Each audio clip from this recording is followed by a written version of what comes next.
Welcome to First Pitch for Wednesday, May 8th. What the hell are you doing here? You following me? You stalking me? I just saw you. Hi, Ralph. How you doing, buddy? I was thinking maybe someone was in there to mug you. I was hoping. Oh, thanks. Yeah, right. Nice guy. I love you, buddy. All right. Hey, it's a condensed version today, guys. Ralph's gonna actually give you a actual play that he has in baseball today because he loves you guys so much, and we're going to go ahead and give that free play from him in a minute, but it's not going to be the full version. We can talk about a couple items in baseball today. There was a no-hitter last night, Ralph. If you probably for you had to wake up to find out that there was a no-hitter because it was on the West Coast.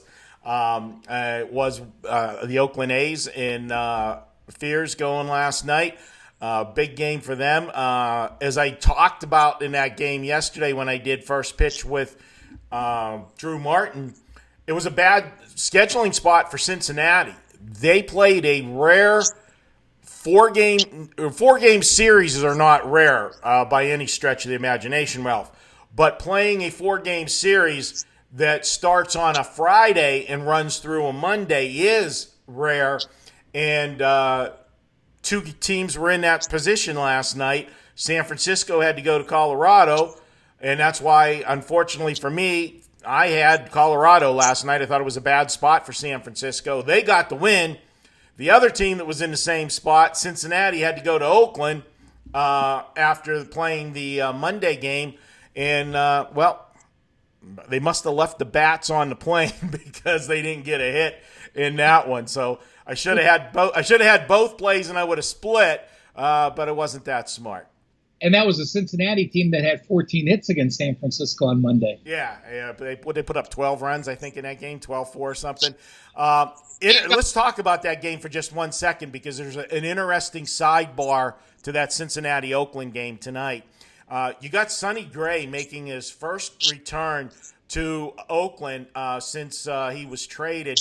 And this is a spot where he did pitch against his former team once last year, but he pitched at home. He didn't pitch at Oakland. So, if you want to look for an angle where somebody's going to be pumped up, Sonny Gray's going to be pumped up going back to Oakland tonight. And the team coming off a no-hit shutout last night could be a good situational spot for Cincinnati to bounce back. The market has reflected that as well, Ralph. If you look at this game, the line opened up at 124 was the opener last night at Chris. Westgate opened it up a little bit later at 121. I'm looking right now across the board here, and the money's has come in on the Cincinnati side. We're seeing at Westgate this morning, Oakland down to 107. I've actually seen some of the places offshore.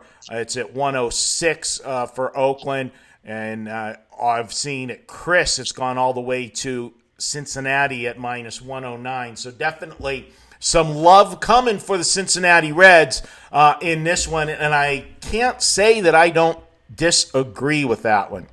Well, let me just give you the numbers. I just tweeted this out. So if that's the kind of information you're looking for, follow me at CalSportsLV.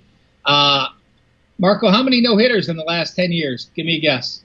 Oh, geez. How many a year?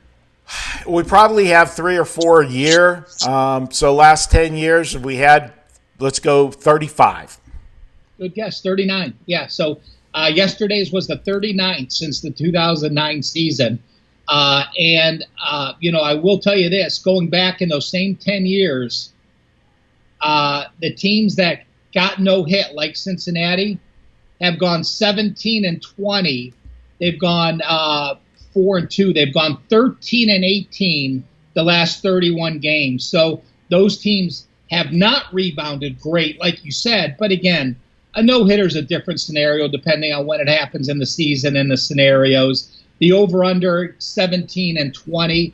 And the numbers for the team that throws the no-hitter, 80 or 90% of the time it's the same team. So the numbers would just be reversed. unless it's the last game of a series. But they're almost identical the opposite way. So 20-17 for the team that actually throws the no-hitter. So not overwhelming numbers either way. And like I said, I could pick out a few wins on top of that, but that just gives you an idea of how teams rebound after that no-no. All right, Ralph, you got a special present for the listeners today? Got a free play you wanted to share with them? I did, and not only is it a free play, it's my actual play for all access customers. This is an abbreviated version. Talking to Prez last night, he said he can't do it. You and I have to do videos, so unfortunately no full first pitch today, but my actual play today up for sale, so don't buy it. It's going to be the Oakland A's against the Reds. No, I'm just kidding. I just say that just because you said you might like the other way. It's the Detroit Tigers, and Matthew Boyd has pitched great. 7 starts, a 3.05 ERA, a 0.99 whip.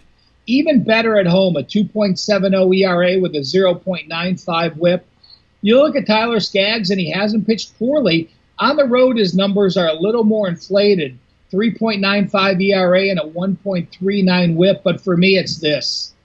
It's you have a pitcher playing well at home in Matthew Boyd, and you have the Angels playing lefties. I'll tell you what, the Angels are last in Major League Baseball hitting against lefties. Last. They're hitting 200. The Angels against lefties this year are 3-9. The Tigers, the Tigers aren't a team that's going to blow anyone out, but as a favorite, they've gone 5-2 this year when they're put in that role. I'm the Tigers. This is an actual all-access play for me, so do not buy my play when you go to WagerTalk today. Just to piggyback you there on Detroit with Matt Boyd. Boyd, in those last 2 starts, granted, it was against Kansas City and the White Sox, not 2 of the better teams by any stretch of the imagination, but he was dealing it in both of those games, Ralph.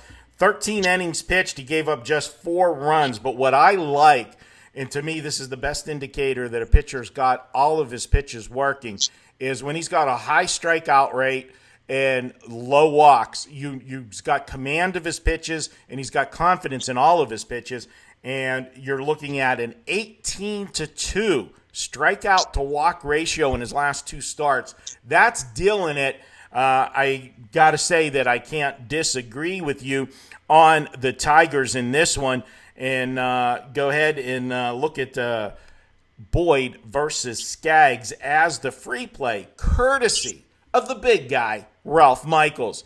Ralph, appreciate you jumping on board and doing the old double duty with doing the videos today. It was just easier for us just to do both of them instead of having multiple guests and then have a guest come on just for abbreviated versions. Really not fair to them having to get up and do all of this. So I appreciate you jumping in.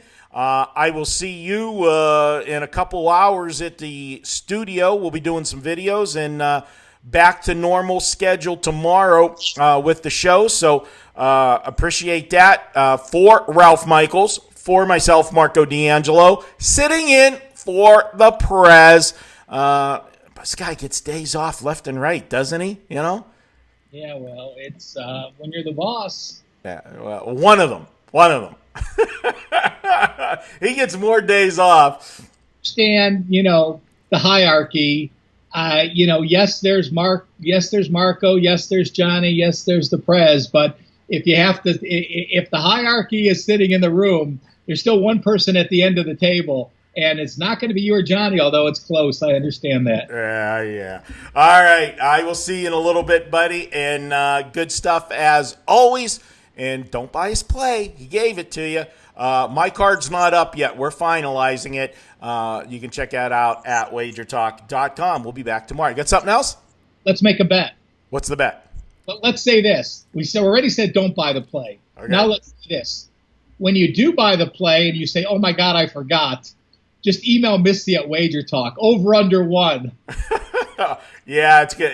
It'll happen. It'll happen. But hey, Missy's the best. You know what? She's got to put up with Johnny every single day. Okay. And if you ever saw some of the customer service emails that come through, I know you see them. And, sometimes it's tough. being in customer service. When we have a game, let's face it, people want to win every day, and it's just something that can't happen. There's going to be periods. There's going to be, we all know that goal, if you hit 55%, long term, you're making a ton of money in this business, and people got to understand that. But in those, there's going to be runs where there's 1 and 7s, just like there's going to be 10 and 3s. They're going to go both ways. You got to ride the waves. And the funny thing about that, Marco? Yeah. One of the listeners asked how we handle that. We'll be doing a video on that. You, Brian, and I will be doing a video on that later today. Yeah, there's some good ones. There's some there's one I can't wait to talk about, and I purposely hooked the combination of people doing that video today. And now we tipped off. Kelly won't be hosting the videos today, unfortunately. She's got a commitment today, some business meetings as well. So I'm doing the video, so you're going to have to look at me for a third time today. But one of the questions is, how do you deal with people on Twitter? Sometimes they can be a little fun. We're going to talk about that as well, and some good topics. So tune in to the videos at WagerTalk TV. For Ralph Michaels, I'm Marco D'Angelo. We'll see you tomorrow. Good luck with all your bets today. Hey, doesn't Perez do something? I forgot how's he close the videos? Well, let me think about it. A big shout out to our MVP, RJ Bell. Just keep being you. We love you, guy. You're our MVP. Bye.